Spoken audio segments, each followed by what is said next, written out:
What's going on, you guys? Welcome back to the channel. I am Lance Yarbrough with DP Magic Books, and today we're getting into the Gemini Placement Principle.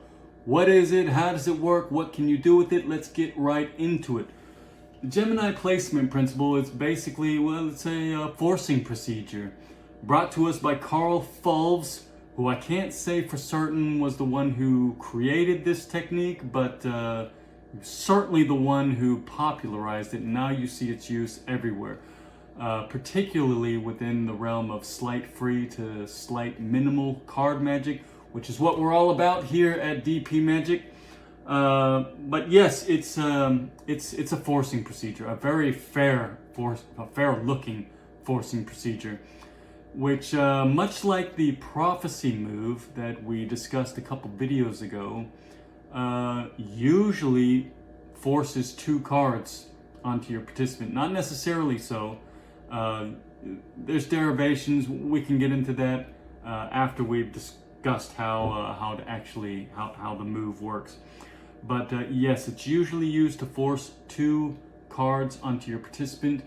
But and just like the prophecy move, those two cards that you're forcing are the original bottom and top card of the deck. So you need to, those are the positions that your force cards are going to start out at. So we're going to work with the red aces for this example.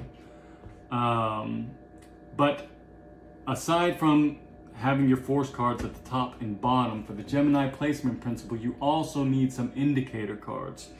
Now, a lot of tricks that use Gemini Placement Principle use jokers as indicator cards. But there are derivations to this as well, which again, we'll get into that later after we've thoroughly discussed how the move works. But for explanation purposes, we're going to assume that we're working with two participants. Each of them has a joker, which they're going to use as an indicator card. They're going to use it to indicate a position they're calling stop at during a dealing procedure, basically. So it works like this. You start with participant 1, and you deal cards one at a time onto the table, and you invite participant 1 to call stop whenever they would like. Let's say they call stop here. They drop their indicator card on top, indicating where they called stop at, and you drop the rest of the cards on top, and now you perform the same procedure with participant 2. You deal cards one at a time onto the table, inviting your participant 2 to call stop whenever they would like. Let's say they call stop here.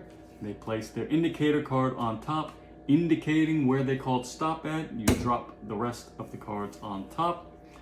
You can pause for a brief moment to recap what's just happened, and then you spread the cards, and they can see their indicator cards are the only ones face up. You're going to bring out those indicator cards along with the cards that are immediately above them.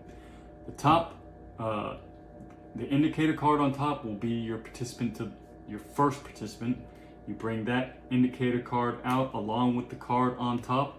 And then the last indicator card will be for your second participant. You bring that out with the card immediately on top. And these cards are the cards you're going to offer to your participants as their selected cards. But surprise, surprise, they are your original force cards that were at the top and bottom of the deck. So let's get into exactly what's going on here and how it works, because this is not really sleight of hand. This is a subtlety, just like the prophecy move we discussed a couple videos ago. There's no sleight of hand involved. It's just a subtlety, because your participants are focused on these cards, their indicator cards, and they're not recognizing that there's a shift in the sequence as you're placing the rest of the cards on top, and that they just don't notice because they're focused on this. So there's no sleight of hand. You just do the procedure and it flies right under the radar. Nobody ever notices what is happening, and the whole thing looks so fair. So what's exactly happening? Again, you have your force card on the bottom and top. You deal one at a time, inviting your participant to call stop whenever they would like. Let's say they call stop here. Now this card is actually the card that they stopped at. When they placed their indicator card on top, that's the card that they actually stopped at. You're going to drop the rest of these cards on top. Now look what's actually happening here. This is your force card that's on the bottom, and you're dropping it directly on top of their indicator card. Now, another thing that has happened, because you dealt one at a time, that original top card was the first card you dealt to the table. And because of the dealing procedure, now that card, look, is the new bottom card of the deck. So if you go through the same procedure with participant 2, dealing one card at a time, inviting your participant to call stop whenever they would like, they call stop here. They place their indicator card on top. Now this is the actual card that it stopped at, but they placed their indicator card on top. Now look what's getting dropped directly on top here. The leftover pile always gets dropped on top, and that force card gets dropped directly on top of their indicator card. Now when you spread, the indicator cards are the only ones face up, so they're easy to see. And so you're going to, they can see where they put their card. That's where they called stop. Obviously, that's where they called stop. But you're not going to bring out the card that was below it. You're going to bring out the card that's above it, which feels just as fair.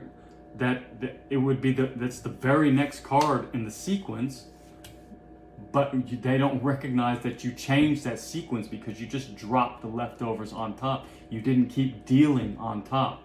And that's what makes the whole thing work. You're just dropping the leftovers on top, which places the bottom card on top of their indicator card. But they don't recognize this kind of paradigm shift that's happening through an apparently very fair process. So that's how it works. They can see their indicator cards, and it feels as that's where they stop, because that is where they stop. But this next card is not actually the card that was next in the sequence, and that's what gets overlooked, and that's why it works, and that's why it's so brilliant. Your two force cards easily forced onto your participants without any sleight of hand necessary.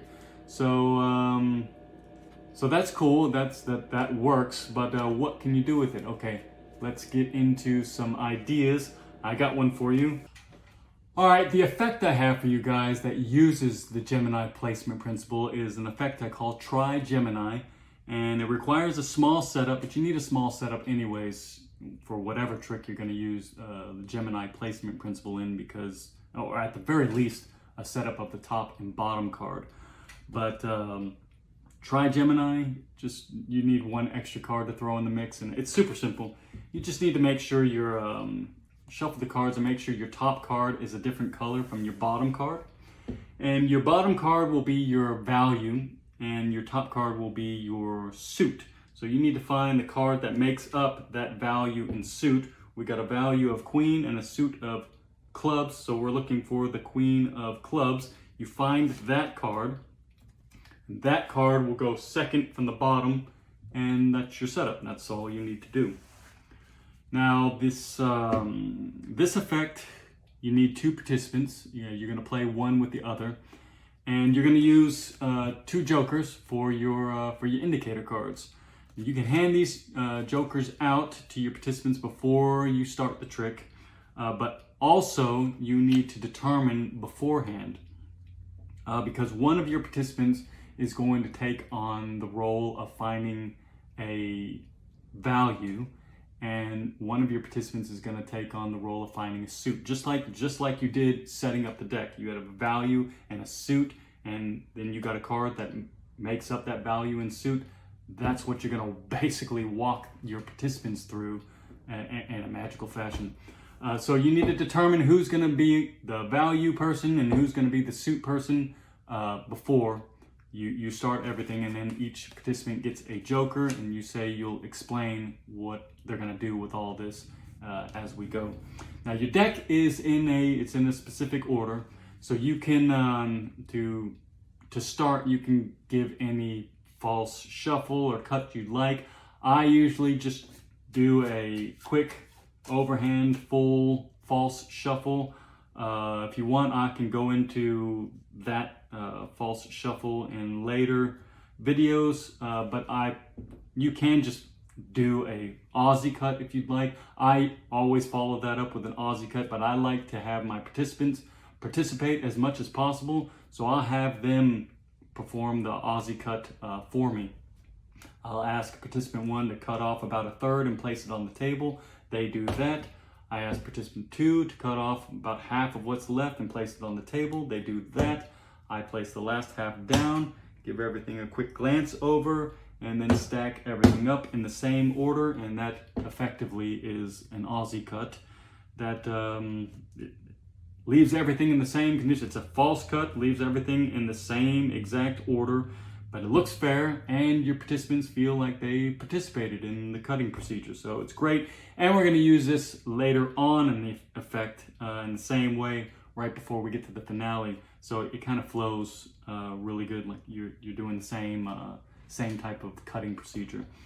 So now you can start the effect, and I will hand the deck to my participant and have them deal the cards.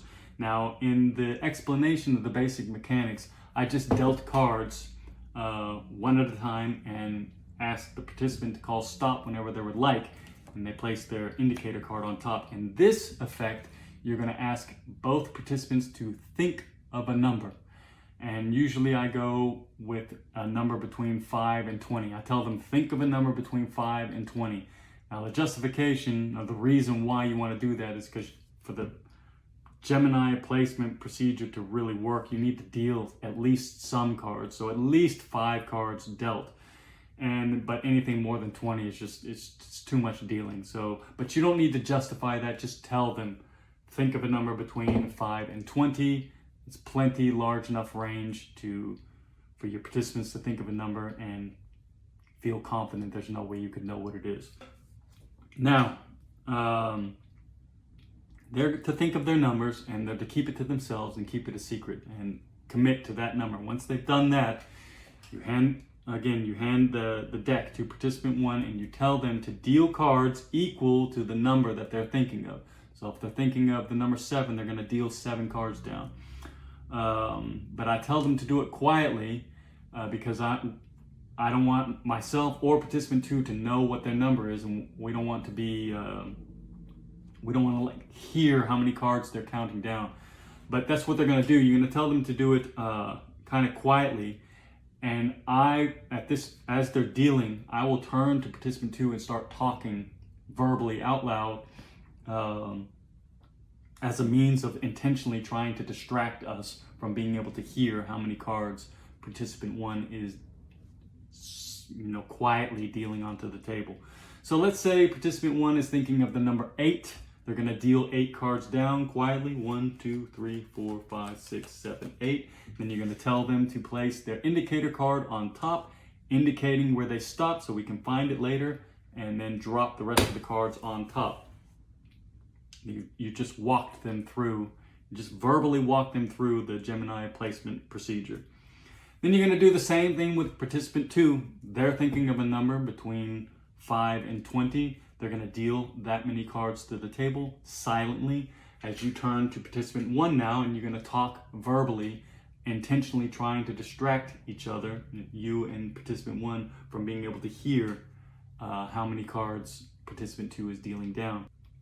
Let's say participant 2 thinks of the number 11. So we have 8 and 11. Of course, we don't know what participant 1's number was, but participant 2 deals down cards equal to the number they're thinking of. They're thinking of 11, so they're going to deal 1, 2, 3, 4, 5, 6, 7, 8, 9, 10. 11 cards come down. The Joker indicator card goes placed on top. You tell them to do that, and you tell them to drop the rest of the cards on top. And you just walk both of them through the Gemini placement procedure. And now you can spread the cards. And you would take the cards out as you do in the procedure. You take out the first set, the set that's on top, the indicator card plus the card that's on top. These 2 cards go to participant 1. As you say, this is the spot where you stopped, and this is the card immediately that just happened to be immediately above it. Now the cards that are immediately to the right of the card that you, the set that you pulled out of the spread, you're going to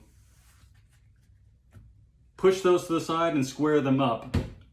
And then you're going to pull out the second indicator card along with the card on top, and that goes to participant 2. Then you're going to square these two cards, the rest of these cards up. Now, just so you can follow along with what's happened here, you have forced, these two cards are force cards, obviously. One of them you're forcing a value because your participant 1 is supposed to be finding the value. Your participant 2, you have forced a suit card because they are supposed to be looking for a suit. Now, we have a queen and a club here, and you have your ultimate force card, which is the queen of clubs, is right here at the bottom of this packet on the right. Now, another interesting thing, these leftover cards out here, if you've slid these cards over to the right and you've squared these cards up on the left, the amount of cards left over in this packet here will always be the exact amount of cards necessary to deal if you combine participant 1's number and participant 2's number. Participant 1's number plus participant 2's number will be how many cards are in this packet. That's just the way the math works. That's just the way the Gemini placement procedure works in this context. So that is just automatically set up. You don't even need to know what their numbers are. You just need to know the sum of their numbers, and that is how many cards you have here. This packet will get dropped into your hand, and you want this packet to go first, and this packet with the force card to be dropped on top. But you want to hold a pinky break beneath that ultimate force card. Then you're going to immediately transfer it to a thumb break. You're going to keep that break. Now you can casually shuffle until you get to that break.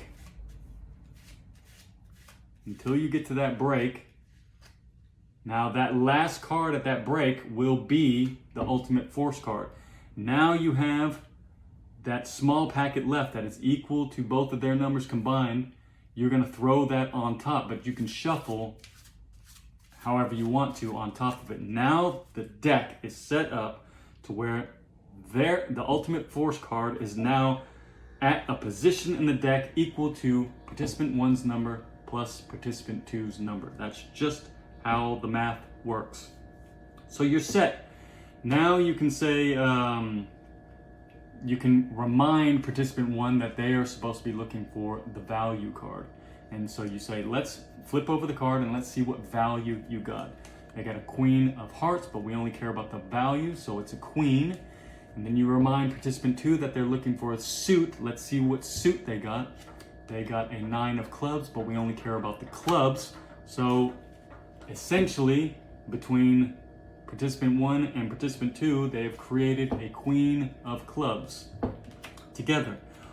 Also, a thing that they can put together is their numbers that they still have not told anybody what their number is yet. So they have a queen of clubs that they've created together. Now let's create a number between the two of you that you both thought of on your own. Then you ask participant 1 to call out finally what number they were thinking of. They were thinking of the number 8, and participant 2 was thinking of the number 11, I believe.